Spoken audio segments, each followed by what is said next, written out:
Oh, right. Today is Thursday, June 30th, the last day of the month. Either you made your vig, you made some money, or you're going to spend the 4th of July eating tuna cans. No barbecues for you. But you know what? I got a good one for you tonight because this is, indeed, once again, a recap for the stock market activities today, but we talk about a lot of things here. Not just the stock market, but macro, economics, the Federal Reserve monetary policy, and the soft landing, of course, which according to Fed Chairman Jerome Powell, evolved from transitory to transitory-ish, to no, it's not happening, inflation is staying, to it's going to be a soft landing, to a soft-ish, to no guarantee it's going to happen, to holy shit, buckle up your seatbelts, we're crashing. But that's not the only thing that's not doing the soft landing. For all of you fellow San Diegans, you might have seen the mysterious lights earlier this week in the skies. There wasn't a soft landing there either. Take a look. Well, we've been getting a lot of publicity about stuff like this lately, like UAPs and AVOs and flying objects, Yes. I think, in the sky. Yes. San Diegans around the county noticing a strange sight, as a matter of fact, last night in the sky. Yeah, the buzz was all over social media, and even in our NBC7 newsroom, our assignment desk was busy all last night taking calls, wondering what these lights were in the sky. Take a look at your screen here. These photos were taken in Point Loma. The lights were seen all over the place, from La Jolla to Rosarito. San Diego police say lifeguards notified the department that flares were being used for a military exercise. We've reached to all of our military branches in the area, and so far we haven't heard back, haven't heard any confirmation on exactly what those were, but very mysterious. Look at these ladies giggling.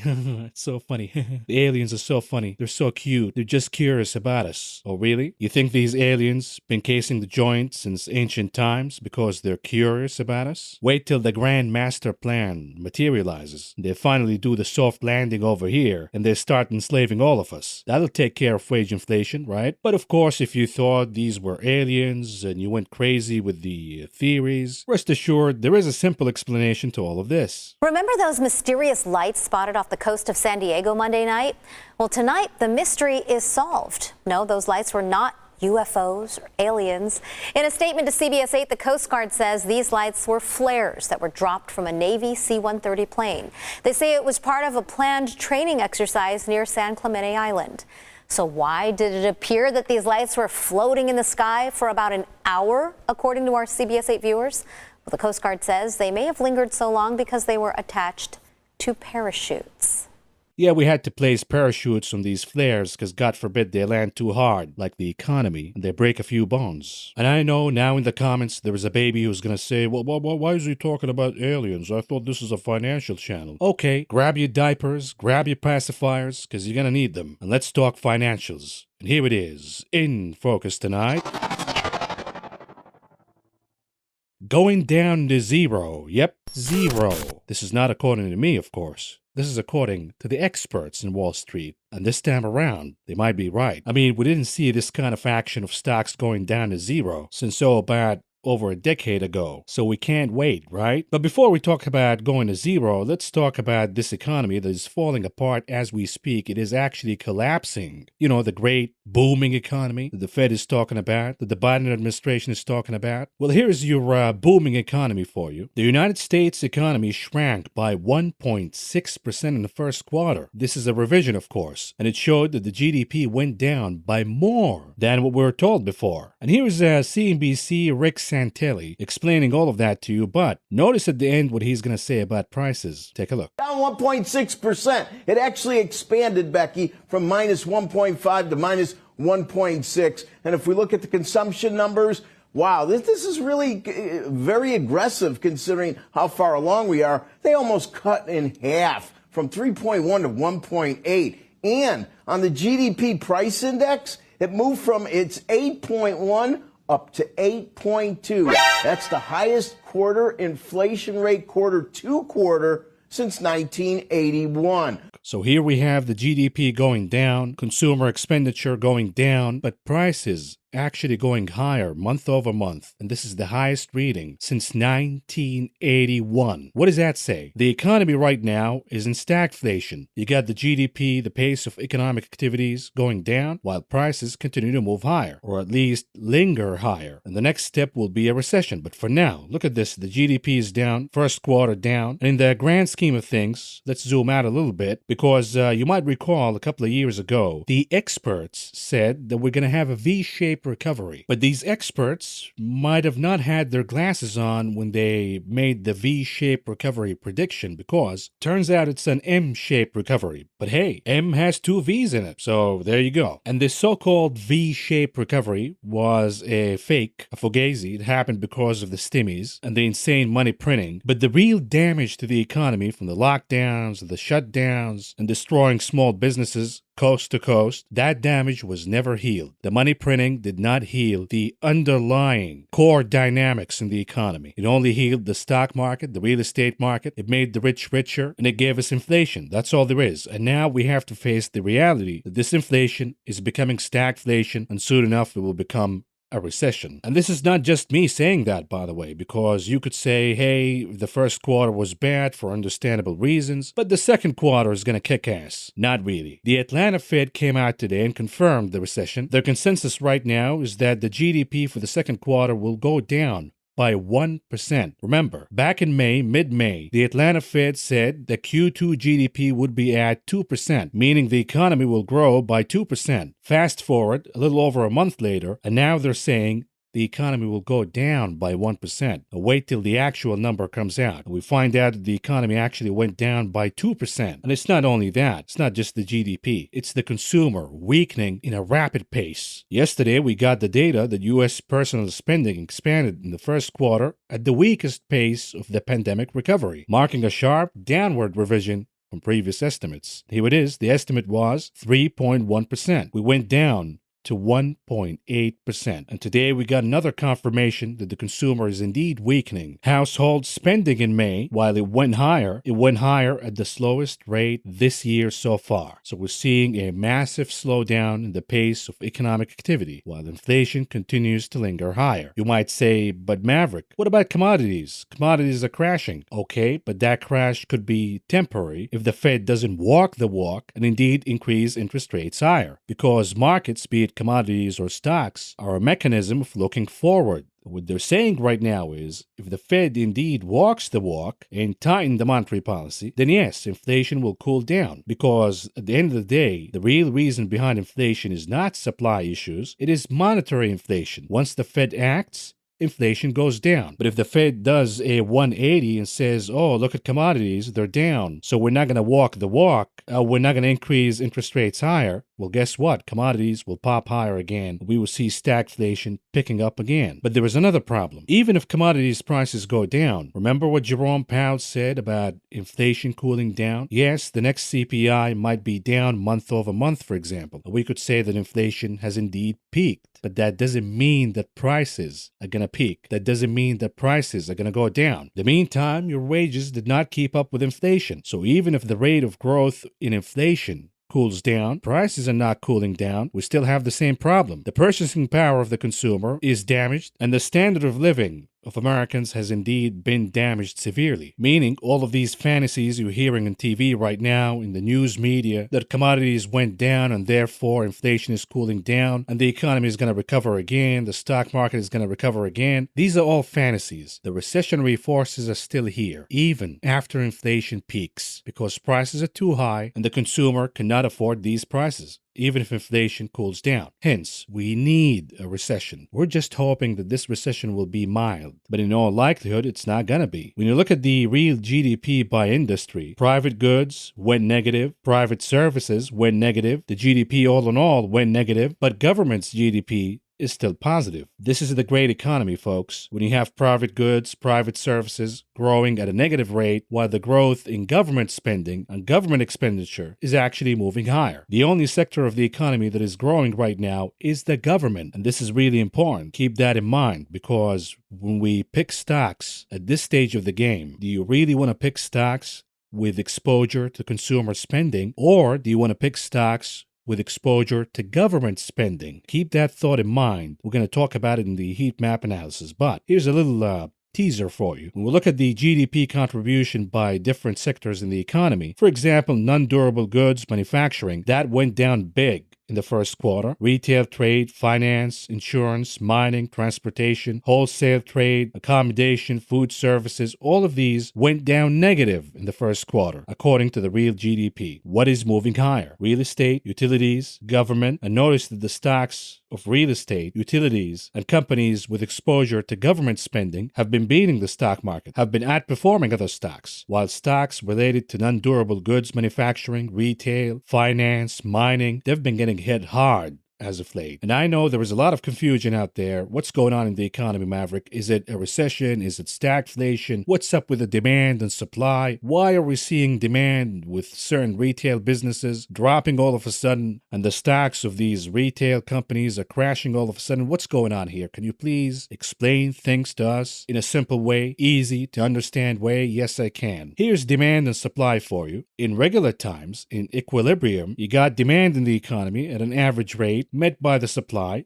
and hence we have equilibrium. In a healthy economy, you should see demand slightly higher than the supply. But here's what happened in 2020 when the thing arrived. The government responded by shutting down the economy, by locking down businesses across the economy, factories, ports, and therefore the supply all of a sudden went down dramatically. And then they unleashed the biggest wave of liquidity in human history, courtesy of the Fed. What happened? When the Fed prints trillions of dollars on short notice, also known as the cocaine operation, to stimulate the economy. That yayo spread all over the economy. The Fed has been buying trillions worth of bonds from the government, mortgage-backed securities, corporate bonds, facilities all over the place to buy whatever asset that any company has, because God forbid stocks could go down. And a lot of that money went into stimulus. Spending here, spending there. That money that the Fed prints doesn't disappear in a black hole. It circulates around the economy. The majority of that money lands on the lap of hedge funds, financial institutions. Now, when you have a regime of lower interest rates, that money is not going to go in bank accounts and be saved, like in Japan, for example. Therefore, you're not seeing an inflation problem, or at least not until now. You did not see an inflation problem in Japan, even though the Bank of Japan been printing like crazy. Different story in the United States, because that money was spent to stimulate the economy, literally. So demand went out of whack all of a sudden, while the supply was still under pressure. The hope from the transitory argument, at least up to last year, was that the stimulation of the demand was artificial. Once the stimmies are spent, once the consumer is already done with buying what they need, what they don't need, demand is going to go down to manageable levels, and the supply will have the time, after the jabs and all of that comes out, will have the time to catch up with the demand.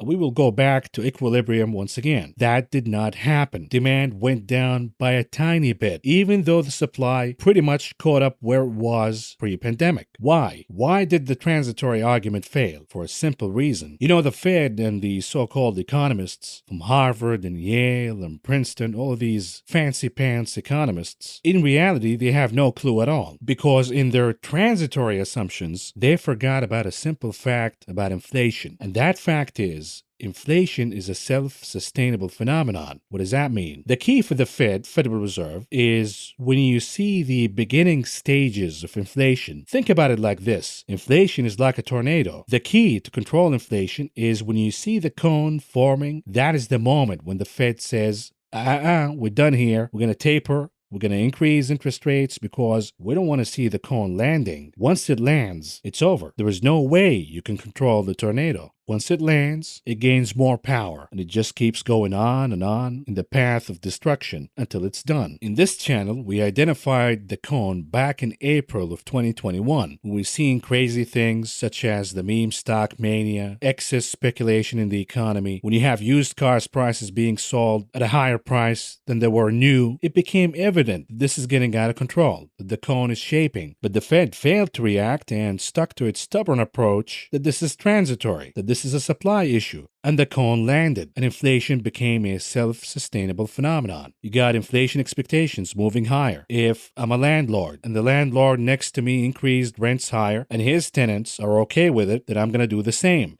If my coworker asked for a raise and he or she got the raise, I'm asking for one too. If they move to another company and secure a better pay, I'm doing the same. If I'm an employer and I see the other employer competing on employees, offering them better wages, I'm going to compete with that and offer higher wages. And this is what keeps inflation, the tornado of inflation, going and going and going. The key to control inflation is when the cone forms, not when it becomes an F5 tornado. And then the Fed comes out and says, okay, now we'll do something about it. Well, after you actually move your ass and do something about it, the damage is already done.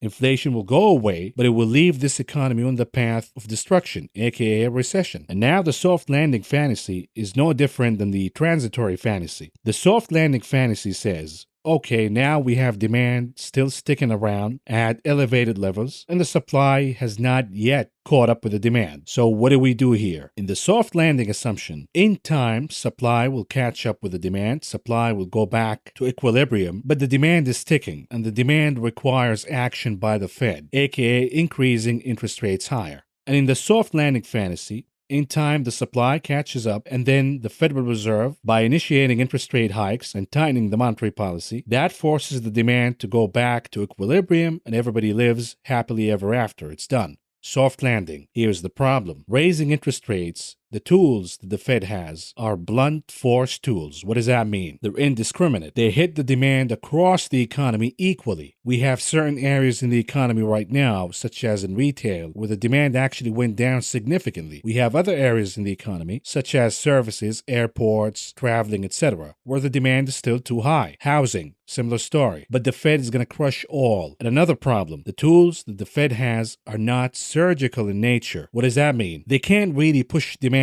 down to the sweet spot. There is no formula that guides that. I mean, if you can figure out a formula, you're probably going to win the Nobel Prize in economics. But for now, there is no formula. So in reality, what's going to happen is the following. Supply is lagging. What does that mean? It means that supply responded to elevated levels of demand from 2020 and 2021. So once supply actually hits, and it's already hitting the economy, it's not just going to bounce back to normal or the previous equilibrium. It's going to exceed that because it is attempting to meet demand, the out-of-whack demand from 2020 and 2021. We will see a case of oversupply. On the other hand, by tightening the monetary policy and increasing interest rates higher, the Fed will push demand probably too much below normal levels, below the equilibrium, and we will see a recession. A big problem of companies having too much supply and very little demand. And we're already seeing this dynamic in certain corners of the economy, mainly retail businesses. Now, why is it problematic when you have a case of higher supply than demand? Well, if you're Target, if you're Walmart, and you don't have demand for your goods and you have an excess of supply, either, number one, you have to accept lower margins and eat a loss. That will force you to cut expenses and fire workers. That pushes unemployment higher. Or you have to store that inventory and hope that the demand at some point will recover again. But that's also burdensome for business because you have all of this inventory sitting around. You have to maintain that inventory. That is an extra cost for the business to endure, and there is no guarantee that demand will bounce in a timely manner. Not to mention, we have other businesses that have perishable goods. They cannot really hold on that inventory. They have to eat the loss. And hence, when you have an economy with oversupply, it usually leads to a recession and intensify the recession. And again, we're already seeing this dynamic happening. Remember, a couple of videos ago, I shared this with you, the class pyramid. I told you that the recession is working its way higher. It already hit the poor. It hit the lower middle class. It is about to hit the mid class, the higher mid class, then the rich, and then the oligarchs. But the difference is the oligarchs, once they get hit, we actually have to bail them out. The poor, the middle class, we have to pitch in and bail the oligarchs because they're too big to fail in this lousy trickle-down economy. Well, we have the evidence now that more income classes are getting hit by this recessionary force. The evidence is we know the poor already got hit. Just look under any bridge in America and you see all these homeless folks all over the place. And then we have the lower middle class.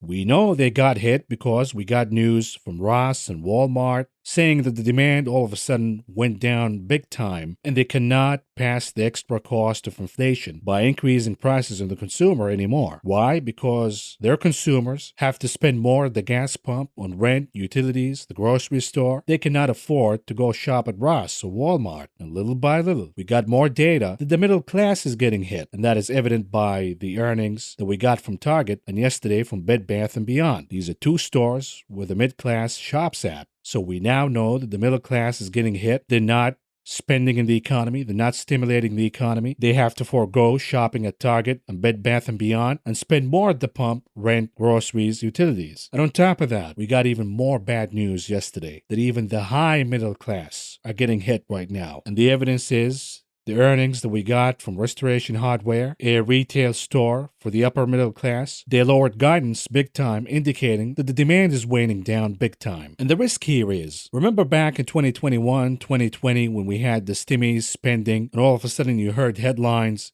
that companies, retailers, struggling retailers, such as Macy's, for example, having the best year ever, the best year in many years, in a decade or so, and everybody assumed that this is the comeback of retailers. That could not be any further than the truth. The stimmies bump was not sustainable, and a lot of these companies did not use that bump to fix their financials. Their lousy balance sheets, they're drowned in debt. They did not do any of that. They actually expanded more. They hired more folks, assuming that that level of demand, the stimmies demand, will stay for a long time. And now they have a problem of oversupply and too many workers. And oh, by the way, on top of that, still bad financials, lots of debt, and interest rates are moving higher. Very bad dynamic for these retailers. Matter of fact, CNN says Bed Bath & Beyond has become a literal hot mess. If business is going to go down for these retailers, they're going to have to cut down on spending. They're going to have to let go of employees. They're going to have to shut down certain stores. They have an oversupply in inventories. They're going to have to eat a loss on that inventory. And interest rates are moving higher on their debt. They cannot generate enough revenue to service that debt. What does that mean? Some of these companies are going down to zero. Investors betting that Bed Bath & Beyond would be the next meme stock to go to the moon are facing the harsh reality that fundamentals are particularly important in a market rout. Bed Bath & Beyond is indeed in a hot mess. They reported earnings yesterday. It was a disaster report. The CEO got axed. And of course, one of those investors betting that Bed Bath & Beyond would be the next meme stock that goes to the moon is nobody else than the king of memes, Ryan Cohen himself, who's about to hold a massive bag. Why? Because he actually bought a stake in Bed Bath & Beyond. Remember a couple of months ago when Bed Bath & Beyond suddenly surged higher? Because Ryan Cohen bought. He's smart. He knows what's going on. What do you know now? Bed Bath & Beyond stock is in the trash. So if you bought because you thought Ryan Cohen knows what he's doing, you're also holding a massive bag. So what's going on here with Bed Bath & Beyond? In a nutshell, here it is. Year over year, net sales went down by 25%. And the net income went down negative.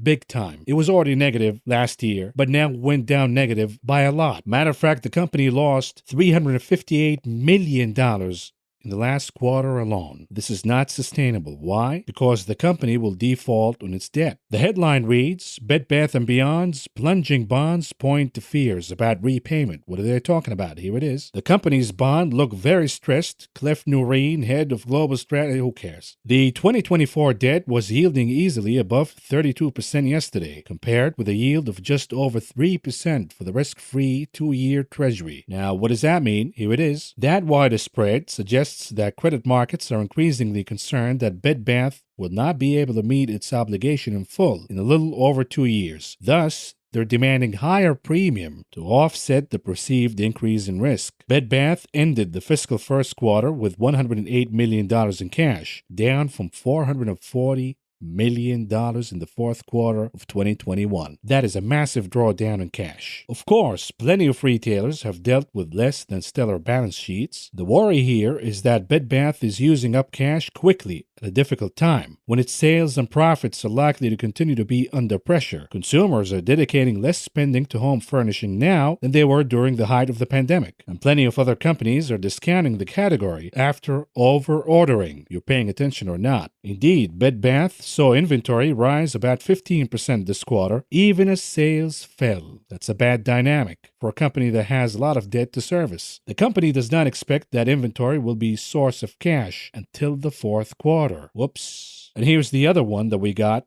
from Restoration Hardware saying exactly the same thing. Of course, these are two different companies with two different consumers and two different balance sheets. Restoration Hardware has a better balance sheet. They're not going to go down to zero. On the other hand, Bed Bath & Beyond is at real risk of going down to zero. You know what else is going down to zero? Cruises. In this case, Carnival Cruises. Shares of CCL plunging as much as 16%, that was yesterday, and they went down even further today, after Morgan Stanley warned that the cruise line shares could lose all their value if customer deposits are suddenly withdrawn due to a bout of trip cancellations or a weakening in bookings. And this is from Danielle DiMartino. She says, hashtag the consumer is strong. Yep, let's see how strong this consumer when they have to pay more at the gas, more for rent, more at the grocery store, more in utilities. 4th of July, that's going to cost you an arm and a leg. You might want to cancel your cruise. You booked that trip last year. You booked it earlier this year. Things change. Plans change. Specifically when we have a downturn in the economy and the stock market that is crashing. If you booked your cruise back in January or back in December, your stock portfolio was high. Now it's down big. That's going to change a lot of plans. Here it is. Carnival stock could fall down to zero in a worst case scenario. What are they talking about here?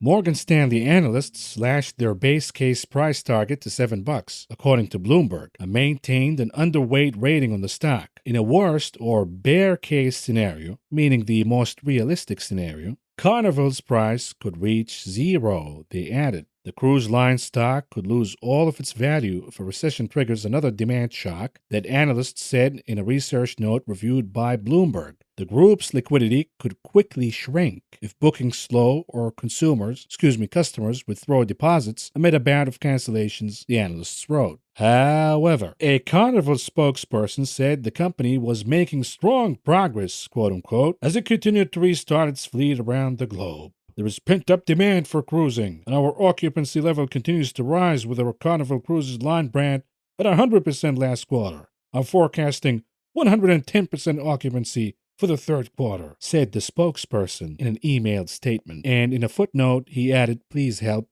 I'm about to lose my job. Why? Because here it is. Last year, Carnival Cruises made a revenue of about $1.9 billion. Now, is it an inflationary company, meaning are they able to pass the extra cost of inflation down to the consumer? The answer is not, because the operating income last year was a loss of $6.26 billion. All in all, the net income was down $9.5 billion last year. Okay, so we have a company losing $9.5 billion in a year. Does this company have any debt? For example, the answer is yes, and a lot of it. The total current liabilities stand at $10.4 billion. And mind you, this is a debt that they have to take care of soon. This is a company that is losing $9+ billion. And the total debt of the company stands at around $34.6 billion. Here's the cash flow. In a healthy company, you want to see positive cash flow from operating activities, meaning we're seeing organic cash flow. This is not the case. Matter of fact, cash flow from operating activities last year was down by $4.11 billion, cash from investing activities down by $3.5 billion, and then cash from financing activities, these are all the bonds they issued they have to service right now, well, they had a positive cash flow of about $7 billion.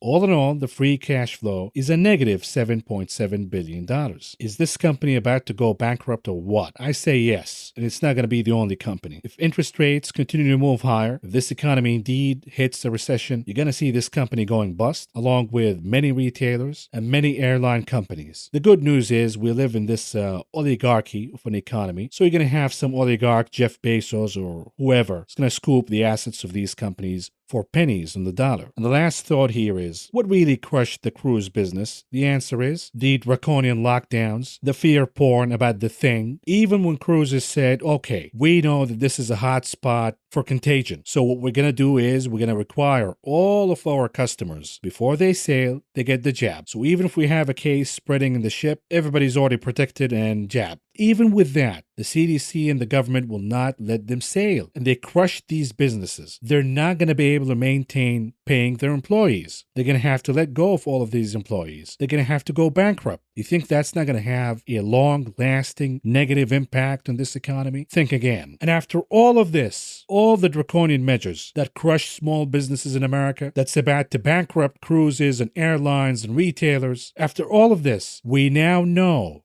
according to Johns Hopkins, that these draconian lockdowns did not achieve anything at all in controlling the thing. All what they achieved is crushing small businesses in the economy, crushing the mom and pops, crushing people's lives, crushing cruise companies, airlines, and that's all there is. In the report that Johns Hopkins published earlier this year, they say in the conclusion of this report, studies examining the relationship between lockdown strictness find that the average lockdown in Europe and the United States only reduced the thing mortality by 0.2% compared to a thing policy based solely on recommendations. Shelter-in-place orders were also ineffective. They only reduced the thing mortality by 2.9%. So my question here is, can cruises sue the CDC and the government for what they have done, for crushing their businesses, for pushing these stocks down to zero? That would be interesting, wouldn't it? Anyhow, folks, let's move on here and cover the stock market for you. We start with the performance of indices today, and here we go.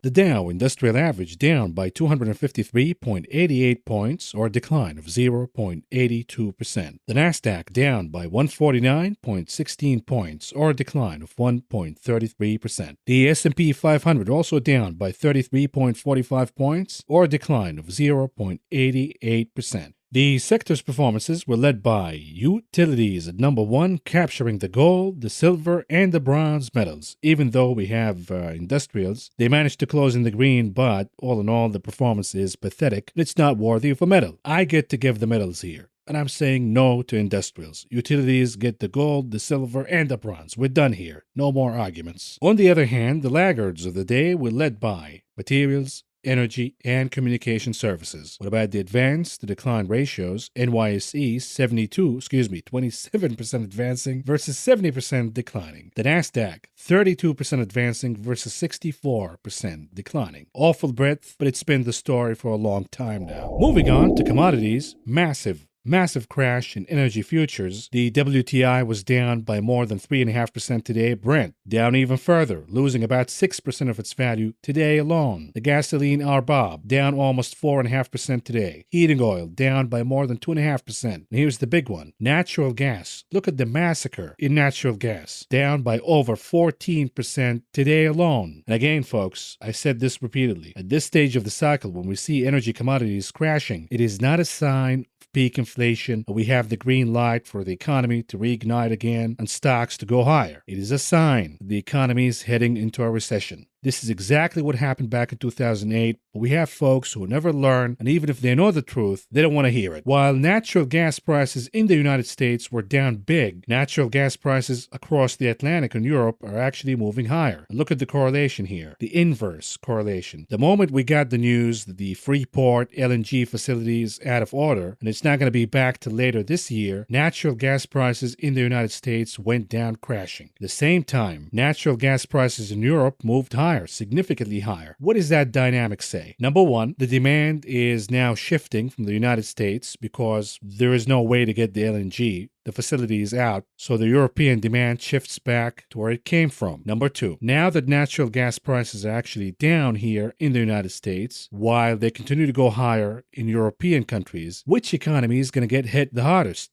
Is it going to be the United States economy, or is it going to be the European economy? The answer is clear and easy. The European economy will get hit the hardest because consumers are now going to pay more and they're not going to have any relief in sight, while at least U.S. consumers will have some relief in sight. Specifically now when we have the summer season, which is probably going to be hotter than usual at least. And then we have the winter season. Hopefully prices are going to stay low. But again, leave the LNG facility aside. We're seeing a crash across energy commodities, even in crude. even in gasoline. This is an indicator that we have massive weakness in demand coming because these markets are futures. They tend to look in the future. When they look in the future, they see weakened demand significantly. They see a recession, and therefore traders are getting ahead of the game and they're dumping natural gas and dumping crude. The problem in Europe, though, stays the same. It even got worse, specifically for the UK and the German economy. We're now hearing news that Mercedes, a company, will consider selling natural gas back to Germany, the country, if it has excess supply, because Germany is now scrambling for supplies of natural gas. No more Russian gas and no more American LNG either. So how do you secure natural gas supplies in a short amount of time? Even if you say Qatar, for example, they need time to ramp up the supply, and they need long-term commitments, which the Germans are not prepared to take. This is a massive problem, folks, and it's going to get even worse as we head to the winter season. Now, here's a glimpse of some good news. It's not going to solve Germany's problems. It's not going to solve the UK's problems in the need of securing natural gas resources, but it might alleviate the inflation in grains, at least. We got the news that Russia has announced it is pulling its forces from Ukraine's Snake Island, calling it a goodwill gesture to allow Kiev to export agricultural products. Now, the Russians say it is a gesture of goodwill. I don't know about that. I think that they found it burdensome to stay in Snake Island because they don't have any defenses over there, and they're getting shelled by the Ukrainians in the west. They put two and two together and say, you know what, we better concentrate our forces in the Donbass. And increasingly, you've been hearing Putin say he gave 1 million reasons behind the invasion. Now he's settling to, well, it's not Ukraine. We just want the Donbass. We just went in to liberate Russian speakers in that particular region. If that is the case, then they're going to take control of that particular region, the Donbass, in a few days, if not few weeks maximum. Does that mean that this could be the end of the war? And if it is, then you're going to see grains, commodities going down, at least wheat. That's not going to solve the problems that we have with natural gas, with crude oil, because I don't believe the West is going back to doing business with Russia, even if the war is over. I don't believe that's going to happen, which will keep that inflationary force in crude and natural gas to prolong. So the other remedy is, you guessed it, a recession. Back to the futures, what about softs? We're seeing a massive rebound in lumber. Lumber is up about 8% today alone. Some would say it's due to mortgage rates cooling off, at least for now. Yet we have other rebounds in cotton this time around, gaining a little over 1.5% today. Another rebound in OJ, closing the day with gains of over 1.25%. So did coffee futures, closing the day with gains of about 1%. On the other hand, we have sugar futures muted for the day, while cocoa closing down by almost 1.4%. Metals, what's going on here? Down across the board, even though the dollar was down. This is really interesting, specifically copper. Copper is down massively in the last few weeks. Copper is usually a leading indicator for the economic cycle. When you have copper surging higher, it is an indicator of an upcoming cycle of boom. An example of that, what we saw back in 2020. Stocks went down big, lots of fears about the economy, yet copper recovered fast, and it was moving higher and higher and higher. And at that time, we pointed out that copper is a leading indicator that we will see a recovery in the economy, specifically in the cyclicals, the IWM, the small caps. This is what copper is saying. Now we have an economy that appears to be strong, at least on paper, looking at the unemployment rate, yet copper prices are down big. Copper is saying we're about to head into a global recession. So you have crude, you have natural gas, you have copper. All of these indicators are pointing out to the same conclusion, that we're heading into a recession. Everything was down today: gold, silver, platinum, copper, palladium, all down. On the other hand, in meats, we have lean hogs losing about 1.5% of its value today, but we have positive activities from live cattle futures gaining about 0.5 percentage point today. And the winner in meats was feeder cattle futures, gaining about 2% today. Grains down across the board. We talked about Snake Island and perhaps allowing Ukrainian grain, in this case wheat, to be exported, and therefore wheat futures were down a little over 4%. So did corn, losing about 4.5% today. Soybean oil futures down about 4% today. Why would soybean oil futures be down? The answer is, if we're going to see exports of Ukrainian products out of ports, one of these products is sunflower oil. Ukraine happens to be the #1 producer of sunflower oil. Now, soybean oil went higher because we had a shortage in sunflower oil. If the port's about to be reopened again, then we will see exports of sunflower oil, and thus the demand for soybean oil will go down. You're seeing soybean oil futures down by about 4% today. On the other hand, we got muted activities for rough rice futures, soybean futures, oat oats futures, but it was a positive day for canola oil futures, moving higher by more than 3.25%. Likewise, soybean meal futures moved higher by about 1%. Moving on to the big casino, the options market. What's going on here? The put-to-call ratio remains pathetic. What does that mean? We're not going to see a sustainable bounce in the stock market until we see the put-to-call ratio improving. We need to see 70% plus buying of calls versus puts. This is not what we're seeing right now, and therefore you're noticing that pretty much every bounce we get in this bear market doesn't last for too long. Regardless, today the hottest table was Apple at around 1.2 million contracts traded for the name. About 53% of those were calls. At number 2, Amazon at around 950,000 contracts. About 58% of those were calls. Tesla at number 3 at around 700,000 contracts. About 49% of those were calls. Notice here, once again, they're buying more puts than calls. This has to change for any bounce to be sustainable. Moving on to the unusual activities that took place in the options market today. We start with the ticker NCLH, Norwegian Cruises. Another member of the Zero Club. Somebody's bidding for more declines to come for NCLH. They bought the $10 puts for the expiration date, July 8th, with expectations that the name could go down by more than 9.5% by then. They paid around 25 cents apiece to enter this trade, all in all spending around $200,000. Now, a lot of these names got oversold,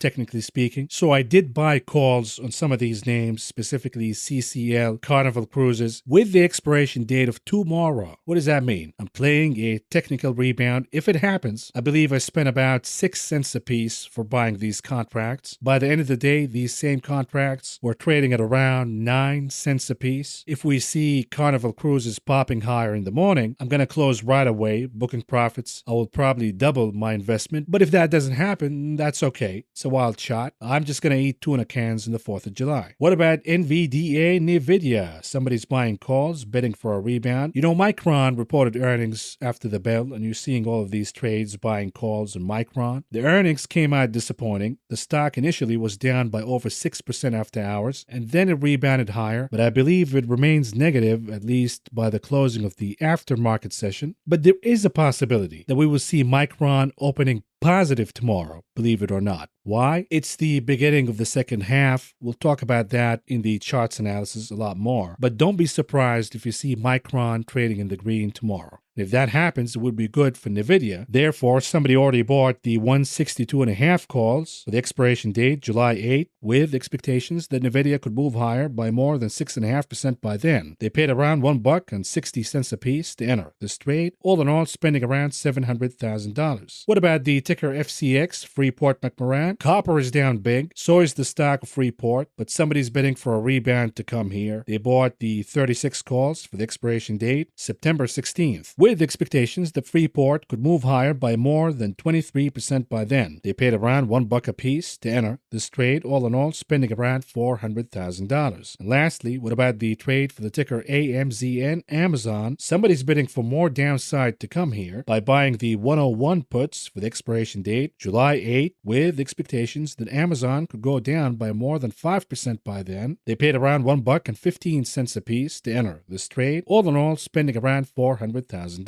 Moving on to the heat map, what's going on here? In the last video, when we covered the heat map, everything was in red. The only sector that managed to trade in the green, at least on that day, was energy. And I told you I'm not buying it. A lot of folks who missed on the rally in energy bought the dip right away, assuming that we will see a revival of the energy trade. They woke up yesterday with a massive pie in the face, and they got another one today because, folks, I told you, I'm already done with my Chevron. I even got rid of Coterra. I've been holding these shares for over a year now, at least with the Chevron, because what I'm seeing right now is a market that says we're moving from inflation, stagflation, to a recession. Energy is not going to do good in a recession. The market is already pricing that in ahead of time. And likewise, any bounce in technology, in the big caps. Yesterday, the big caps did okay. Today, they're moving down again. We're seeing these bounces, and they fade right away. Why? Because we're heading into a recession, folks. This is what the market is saying. This is not what I'm saying right now. This is what the market is saying. What does good in a recession? The answer is, number one, utilities, the ultra defensives in utilities, in REITs. But be careful in REITs. Don't buy the SPGs of the world, for example, because these are tied to cyclicals and retail and all of that.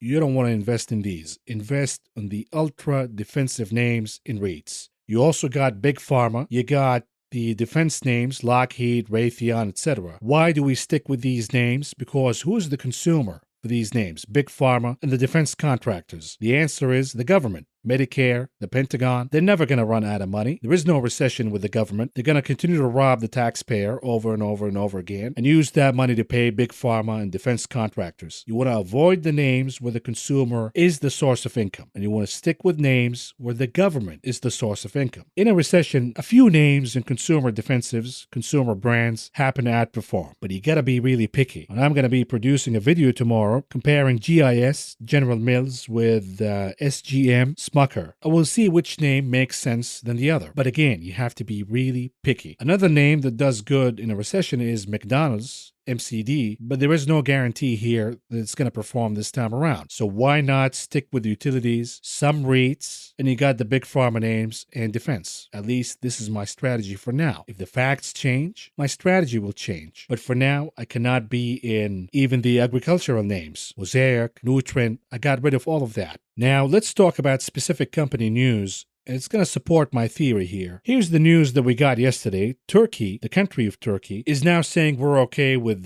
Sweden and Finland joining NATO. That's a little suspicious, isn't it? What did we have to give up for Erdogan to say okay to Sweden and Finland? The answer is a lot of F-16s. Now, mind you, we kicked Turkey out of the F-35 program because they bought the Russian missiles, the S-400s, but it might be part of the agreement right now to get Turkey back to the F-35 program. But what we know for now, all of a sudden Biden says, oh yeah, we got to sell those F-16s to Turkey because the national defense of Turkey is important to us all of a sudden. And by the way, you think Turkey is going to pay for these F-16s? Of course not. You know who's going to pay for them? You and I, baby. This is a bribe. Hey, Mr. Erdogan, we give you a bunch of F-16s, billions of dollars worth of F-16s, and you say okay to Finland and Sweden to join NATO, because we're going to stick it to Putin. But now we have a problem because Turkey and Greece, two members of NATO, they're not really friends. One has the edge, Greece, because they're still in the F-35 program. Turkey is not. And now Greece is saying, hey, if you're going to give Turkey the F-16 jets, we want the F-35s. Matter of fact, we want to buy 20 of those. Where do you think that money will go? In the pockets of Lockheed Martin. Another one. Forget about the nuclear race. It is now the hypersonic race. Russia and China are ahead of the United States in the hypersonic technology. We're still behind. We continue to test, but we continue to fail. What does that mean? More and more and more money to Lockheed Martin from the government. From you and I, the taxpayer, because the government doesn't have money. They get the money from us. And more of that money will go to the pockets of Lockheed. If $2 billion did not work out in producing hypersonic missiles, perhaps we need to pour more money on the problem. Perhaps $20 billion will do the job. Again, lots of money laundering, but the point is, a lot of that money will land on the lap of Lockheed Martin. So you can buy Northrop if you want. You can buy Raytheon if you want. My name is Lockheed because that's where the majority of the money is going to land. Another one. NATO was meeting, or maybe they're still meeting, who cares?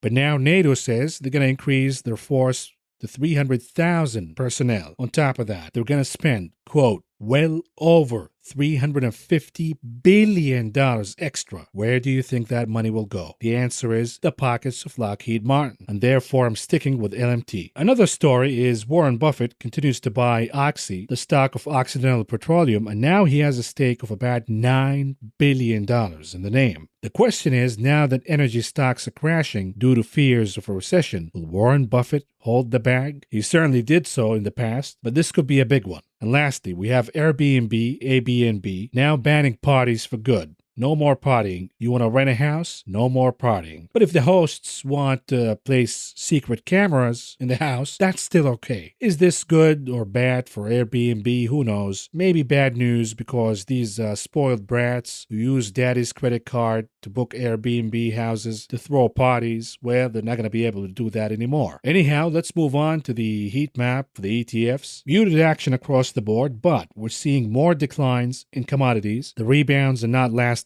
What does that say? Even commodities and energy are now hitting into a bear market. You're seeing the XOP, XLE, OIH all down big. Even natural gas Futures were down big. It is not a surprise to see the UNG, BOIL all down big. Gold was down, gold miners, silver down big, uranium all down. We will look at the contrast between growth and value. No contrast here. Both are down, even though value is slightly outperforming growth. And then we have international markets down across the board. Slight outperformance by the Chinese names. But an important ticker we're watching here is the EWZ for Brazil because it is a proxy for commodities. It's been getting hit hard as commodities continue to go down, and the EWZ will get more volatile as we get closer to the elections between Bolsonaro and Lula. I'm not seeing any positive activities here, folks, besides the XLU utilities, but again, be careful of buying these ETFs. Even if you're going to buy utilities, pick individual names. If you're going to buy REITs, look at the real estate ETF, for example, the VNQ, IYR. They're muted to negative, but we have certain names within real estate that are actually positive year to date, and they continue to gain value. You have to look for these names, the ultra defensive names that are not tied to anything cyclical at all. Let's move on to charts, and we start with SPY, 30 minutes chart for the S&P 500. What's going on here? We got the bear flag formation yesterday. That played out in the morning, but the SPY rebounded from the support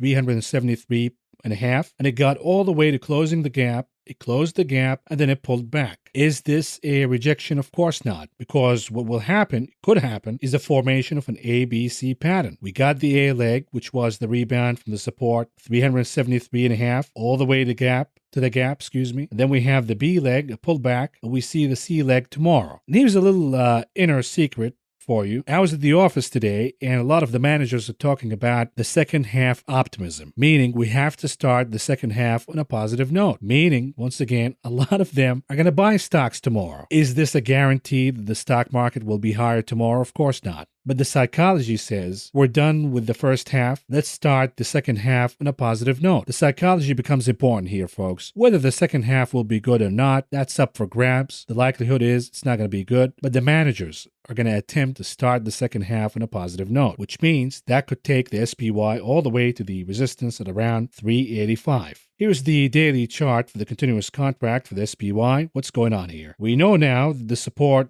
3,855 is lost for good for now. The challenge becomes, let's say we have the second half optimism tomorrow. Can the bulls get us above 3,855 once again? That would be a decent win for the bulls. If not, then the forces we're seeing in the bear camp, and these forces are higher volume, the volume is moving higher, a loss of momentum in the indicators, the RSI and the MACD, and a loss of support, important support, 3,885. These forces will play out. We will see the chart losing the next support, 3,720.5, and it's going to go down to 3,600 at least. So we have a critical day here ahead of us, at least for the bulls, because if that MACD indicator turns negative, you're going to have a problem. The Qs, the NASDAQ, 30 minutes chart, what's going on here? Another bear flag formation that played out today. Regardless, the Qs managed to bounce back. It got all the way to closing the gap at around 283.89, and then it pulled back. Now, this is not a rejection, at least not for now. We will know and find out if it is a rejection if we see another gap down in the morning or if we see the chart cutting the previous lows. That would be a confirmation. It'll be obvious by then that it is a rejection after closing the gap. But for now, who's to say that this is not an ABC formation? We got the A leg. Today we formed the B leg. Tomorrow we get the C leg, which will get us above the gap of 283.89. Matter of fact, it could get us all the way above 285 as resistance. It could become support, but we'll take it one step at a time. It all depends whether we have second half optimism or not. Here's the daily chart for the continuous contract for the Qs, the NASDAQ. What's going on here? The important support for 11,689 is now lost. The challenge for the bulls, can they get us above that by the end of the week, meaning tomorrow? It's easy, folks. You got the second half optimism. You got the long weekend, the shortened trading week next week. In other words, the stars are aligned for the bulls to get us above 11,689. If they can't do that, a simple task, then this is a massive sign for weakness, which means the chart will go down to undercut the next support at around 11,058.5. The volume moved higher. The momentum indicators are weakening, the RSI and the MACD. All of these are good signs for the bears, but tomorrow the closing will be decisive. A bad closing will mean a very bad week next week. A closing above 11,689 will revive the bullish sentiment, will revive the second half optimism. We could see that momentum the MACD indicator curling its way higher again. The IWM, Russell 2000, what's going on here? 30 minutes chart. The bear flag played out, but we got a rebound, and the rebound got us above the resistance, now support at around 168.90. And again, this could be an ABC pattern that would take us all the way to the next resistance at around 174.22. But all of that depends on an important chart, and this chart is the US dollar, the Dixie. Today, the Dixie went down, and some would argue that the fact that the Dixie was down is what got the NASDAQ and the SPY, the IWM to close well above the lows. But if the dollar pops higher again, we're going to see the indices moving down again. The dollar bulls are betting that this is a cup and handle formation, which will play out eventually and will get us above 106, perhaps even more than that. But the dollar bears, aka market bulls, are arguing, look at the momentum indicator, not just the RSI, but the MACD indicator. We don't have a decisive look right now that says the dollar is moving higher or not. If anything,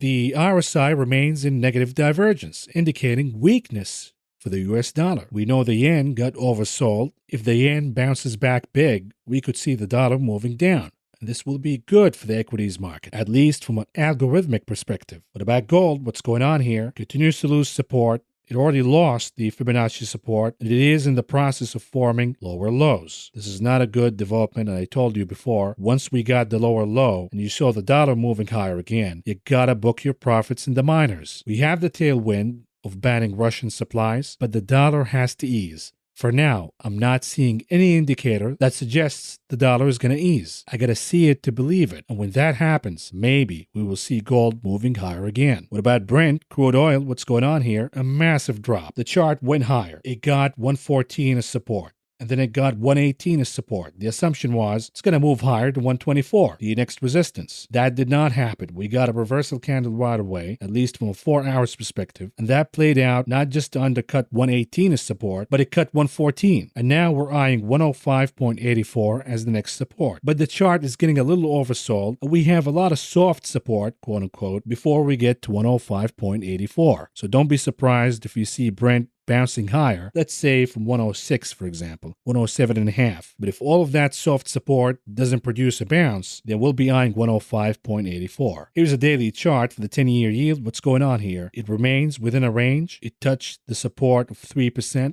after pulling back from the resistance at around 3.28. Now we have negative divergences both on the RSI, the MACD indicator, and the suggestion for now is if 3% is lost to support, then we will go down to the next support at around 2.72. Now a drop in yields at this stage is not a good indicator for the stock market. Why? Because it doesn't mean that inflation is going away. It doesn't mean that inflation has peaked, inflation is getting crushed, and we go back to the party. That's not how it works. When yields get crushed at this stage, and you see the yield curve actually inverting again, it's a sign that we're heading into a recession. It's not a good sign. But it is a good sign for the TLT, at least from a weekly chart perspective. We have a bounce from 109.5. It continues to go on, and we're waiting for the crossing in the momentum indicators, the RSI, the MACD. That would be the confirmation, and that could produce a massive rally in the TLT. But here's the problem, folks. Look at this comment from the viewer. He says, "Hi Mav, I remember you previously broke down the effect of DXY and TNX on various assets. Do you think the relationship has changed in view of inflation and recession expectations, or is it still the same? The answer is it's not the same. The Fed has distorted a lot of indicators. For example, a lot of folks assume that inflation is not going to happen because back in the 70s when inflation happened, gold moved higher. A lot of folks assumed that inflation is not going to happen because back in the 70s, yields went higher. Well, we now know that doesn't matter at all because a lot of folks also said inflation is not going to happen because back in the 70s, when inflation happened, the dollar went down. How could you have inflation when the currency is strengthening? Well, we now know that that could actually happen because the Fed has distorted all of these indicators and it becomes a factor. Yes, we have inflation, but if inflation is here, the Fed has to tighten. And by tightening, the value of the US dollar moves higher. Now, when it comes to the recent moves in the bond market, the TLT, for example, usually what we've been accustomed to is when the TLT, when bonds move higher, this is an indicator that the Fed is easing. The Fed is buying bonds, and therefore the NASDAQ moves higher. That could not be the case anymore. Why? When you see the TLT or bonds moving higher, you must ask an important question. Are bonds moving higher for the good reasons or the bad reasons in relative to equities, the NASDAQ in this case? Meaning, are bonds moving higher because supply issues are being resolved and inflation is moving down? That would be a good reason. Or are we seeing a rush to buy bonds out of safety, out of fear, out of the fact that we're heading into a recession and folks are rushing to buy bonds? That would be the TLT moving higher for the bad reasons. Or you see the NASDAQ going down. So you always must ask the question, are yields going down for the good reasons or for the bad reasons? Are bonds going higher for the good reasons or the bad reasons? Is the dollar going higher or lower for the good reasons or the bad reasons? Anyhow, here's the VIX 4-hour chart. What's going on here? We got a bounce today, a big one, but the chart did not close the gap at 28.16. Looking at the MACD indicator, we have positive momentum, at least for now. The challenge could be, what if the VIX goes down to close the gap at around 28.16 and doesn't rebound higher again? That would be a good sign for the SPY to have that relief rally, that second half optimism rally. So watch out for these support lines. Another look is, if we clean up the chart, the VIX has been under negative momentum, a sloping line of resistance. It managed to break that line, and now it is forming a new bullish trend. So far, it is hitting the support. But what if it fails the support, let's say by tomorrow, for example? That would be your indicator that we indeed have the second half optimism going on in the SPY. VXN 4-hour chart, what's going on here in the VIX of the NASDAQ? No update. We got the pop and then the pullback, not quite to the gap, the support line at around 32.72, and no clear pattern in the MACD indicator, whether this is going to be a bullish momentum or a continuation of the bearish momentum, or it's going to be neutral for a little while, a little longer. We have to wait and see more developments in the MACD indicator before we make a call. Here's Apple, a daily chart. What's going on here? Yesterday, the outlier was Apple. The NASDAQ was down, but the big caps, Apple, Google, Microsoft, Amazon, were trading higher. And Apple managed to capture 138.79 as support. A lot of folks got sucked in, and today they got a massive pie in the face because Apple went down. But the good news is it managed to close at the highs of the day. Not quite the highs, but well above the lows. And the question now becomes whether this is another ABC pattern. We got the A leg all the way to filling the gap, and then the pullback forming the B leg. What if we're going to see the C leg, which will take us all the way above the gap to at least the next resistance at around 145? We have to keep an open mind. What about Tesla? 30 minutes chart. What's going on here? After losing 700 as support, we saw more losses. Tesla went down to almost 650, but it's now forming what it appears to be a reverse head and shoulder pattern, which means if we have the second half optimism, we could see this reverse head and shoulder pattern playing out, and Tesla could close the gap at around 700 once again. And lastly, what about BTC? What's going on? Bad development today. A loss of the important support of 20,000. In my chart, it is 19,500, but the chart lost that too, so this is not good. But as I'm looking right now at the futures, it appears that Bitcoin is catching a bid. Now, this could be an indicator, an early indicator, that we're going to see indeed the second half optimism in the equities market. It could also be, as we've seen before, a rescue attempt, because every time we see Bitcoin moving down big, we see these pops higher. Big pops higher. Could it be Elon Musk? Could it be drunk Michael Saylor? Could it be Sam Bankman-Fried, whatever his name is? It could be anybody attempting to rescue Bitcoin, because if Bitcoin closes the week below 20,000, it's going to be a disaster. And you have all of these Bitcoin whales, crypto whales, attempting to revive the market, to stop the bleeding, because if these cryptos and these tokens continue to go down big, they're going to get hurt too. Look at it from the perspective of Sam Bankman-Fried, whatever his name is. He's now in a spree buying all of these wounded crypto exchanges, because if they go down, he's going to go down too. Maybe not to the same magnitude, but it's going to damage his business tremendously. In other words, I'm not buying the pop that I'm seeing right now. I got to see more. I got to see more indicators that we are indeed in risk on. For now, I'm moving on to the conclusion of this video. What do we have on the economic calendar tomorrow? We have the manufacturing PMI and the ISM manufacturing index. We also have construction spending. But besides that, this is all I got for you for now, folks. Thank you for listening. Thank you for watching. I will talk to you again over the weekend. He beats me. Straight up. Pay him. Pay that man his money.